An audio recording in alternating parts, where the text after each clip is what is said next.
Thank you for tuning in. This is H&M Brighter Than Ever Moments on ESPN Cricinfo. We're looking back at the second ODI between India and South Africa in Ranchi. Wasim Jafar here to help us decode the moments that lit up this game. And Wasim, the one face that obviously stood out and stood out decisively in this contest was Shreyas Iyer and Ishan Kishan going great guns in those middle overs. 20 overs, 96 for 2 was India's score. And they took the game by the horns in the next 10, 12 overs. And it wasn't much of a contest beyond the 30th over. Absolutely. I think that partnership was critical from India's perspective, and they made sure that they taken the game away from South Africa. So I think both of them did their no harm by batting for that long and scoring big runs and putting their name in the selectors' book.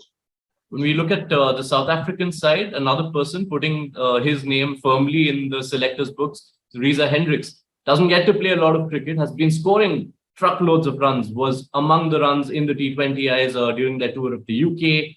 Hadn't got a game in the T20s here, but played this ODI and stood out once again, as he tends to do usually when he gets a game for South Africa.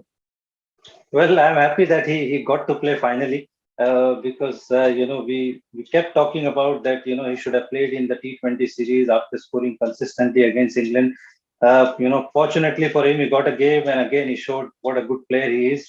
And I'll be surprised if in the T20 World Cup he doesn't get a game for whatever issues. But I think that this guy, should play in the 11 most of the time. Yeah, that is a tricky call that South Africa have to make sooner than later. But as far as this game was concerned, of course, Hendricks was involved in that partnership with Markram, which seemed to have laid a great platform for South Africa to get a much bigger total. That didn't happen for what is moment number 3 for us from the second ODI. Mohammad Siraj, the way he bowled at the death. South Africa had crossed 250 at the end of the 45th over, but Siraj bowling 3 out of those last 5 overs, conceded only 7 runs, Wasim, and he's done this quite consistently in the few ODIs he's played for India in this year. Oh yeah, I mean, he's somebody who's always, attacking. He's always looking for wickets. Sometimes he's been guilty of being expensive. But when he gets it right, he can get you wickets. And today was those days. He bowled those 3 overs very economically, picked up wickets, and he was the reason why South Africa didn't, get close to 300. So he bowled really, really well.